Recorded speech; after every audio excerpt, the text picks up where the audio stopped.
controversy, an entity that most certainly has its place in cinema. Some films claim to be shocking and controversial, others lead by prime example, causing audiences to leave in the middle of the show, getting banned in country after country, getting butchered by the ratings board, and ending up on the video nasty list. In the early 1970s, a young man was in the hardware section of a store. While standing in the sea of humanity, he noticed something. It was quite an item, a large handled device, heavy in form with a long blade, wrapped in chain.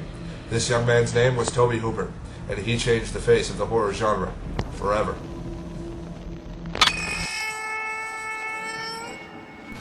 Texas Chainsaw Massacre, yes, Chainsaw, not Chainsaw, is one of the most controversial films of all time.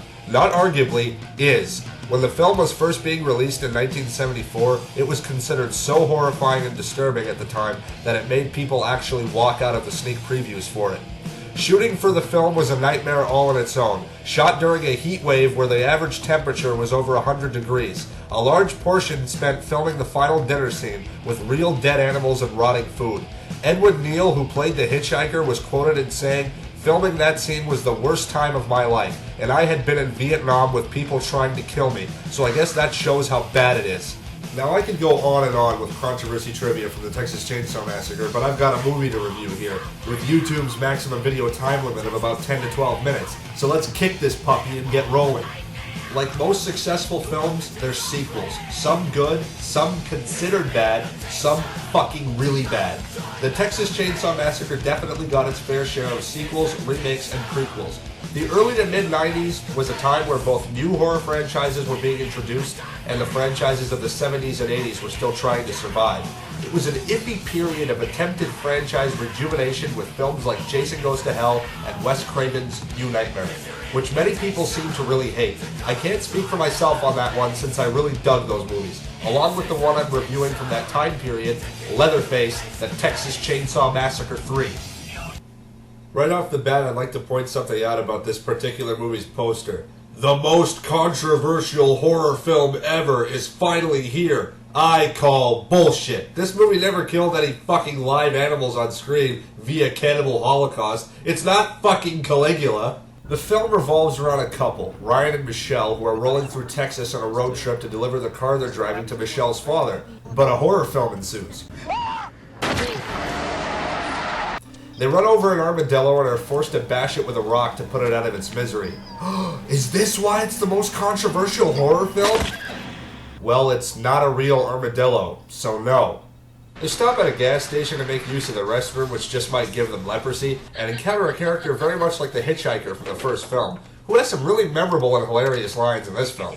I'll try to include all of, if not some of them. Hey, get you. Yeah, get your kid. $5. It's only $5. A cowboy requests a ride, and Vigo? Vigo requests a ride. He introduces himself as Tex, but we all know that this man is Vigo. Vigo, who kicks the living fuck out of Russians whilst in the nude.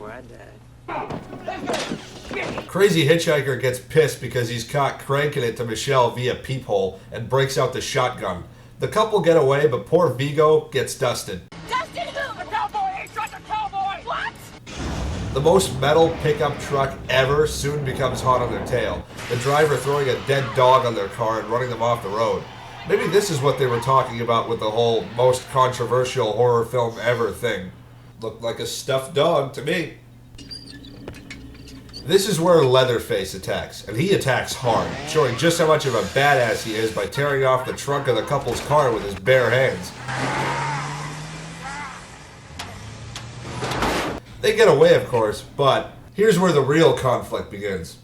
An accident of a vehicular nature occurs as Vigo comes out of fucking nowhere, causing the couple's car and the survivalist Jeep to be totaled. The survivalist played by none other than Ken Dawn of the Dead Forey. His character is one of my favorites to appear in a horror film, because in slasher movies it's usually just teens and it's unrealistic that they manage to fight back. It's cool to have a hard motherfucker like Ken Forey packing an M16 to take on a backwoods cannibal family. Forey heads to his Jeep to retrieve some goodies, only to unknowingly come across the same most metal pickup truck that terrorized Michelle and Ryan earlier. Listen, mister, I got some people hurt down here, and I need your help. We got the means, we got the machine. Look, He offers to help Forey out to get his Jeep upright, but it's noticed pretty quickly that this guy's up to no good and starting trouble in the neighborhood.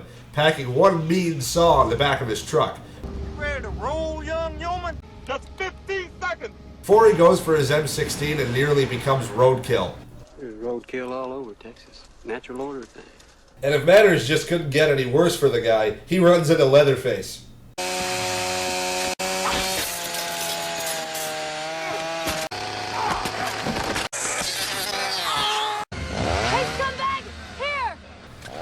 Oh yeah, subplot. The little girl is shown in the opening credits. She's a sole survivor of the last group of people Leatherface butchered, but dog will hunt, and she gets dispatched fairly quickly. So there's some running through the woods, poor Ryan steps in a bear trap, and it's at that moment that Leatherface decides to show him his chainsaw. Michelle makes her way to a house. We already know that's not good, and if we don't know, there's a little girl with a baby skeleton as a doll.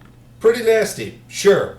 But it isn't George Eastman taking a bite out of a fetus, which is being played by a skinned rabbit with its ears cut off. You know, you're late. A lot of the horror has been orchestrated by none other than Vigo. I wish you'd call me Tex. So, Tex was never dusted. It was all just part of an intricate plan for him to walk God knows how many miles to perfectly stand in the middle of Ken Forey's oncoming Jeep in a vintage car, causing the perfect accident. I like Texas. Michelle is nailed to a chair and Ryan is rigged up to a device hanging him upside down, which I'm sure has a very nifty use. The hitchhiker double, whose name is Alfredo, is walking through the woods mumbling some of the best crazy mumble ever. Oh, you motherfucker. Don't tell me what I should do. Little Alfredo does this, he does that. He cleans and he does housework. You remind me of my last girl, down in Tupelo. Well, you're gonna go down below. Is it soup yet? Now, I could listen to the sultry sounds of Alfredo all night long, but it's time to introduce something fucking awesome. For his good work, Leatherface is given a gift, and what a gift. It's the most metal, manly, epic chainsaw ever. This thing's worthy of Eternia. By the power of Grayskull! This scene reminds me that there's speculation that this film is a remake. I disagree. This film shows an evolution in the character of Leatherface that actually goes with the continuity of the first and second film. In the first film, Leatherface is very childlike and takes a lot of shit. In the second one, he's clearly very horny. It's his puberty stage. And Texas Chainsaw Massacre 3 shows his rebellious teenage-like stage. Like when his brother throws his Walkman into the fire of the oven. Leatherface muscles him and forces him to reach into the fire with his good hand to fetch it. It shows that his mind progressively matures, though he is still very childlike in nature, like when he's using the speak and spell and constantly types in food when it shows a clown. Don't try again. What kind of sick shit is this?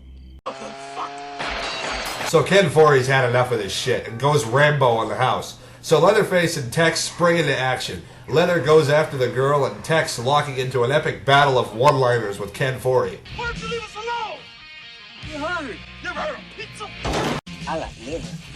And onions. And bang! Toast, fuck.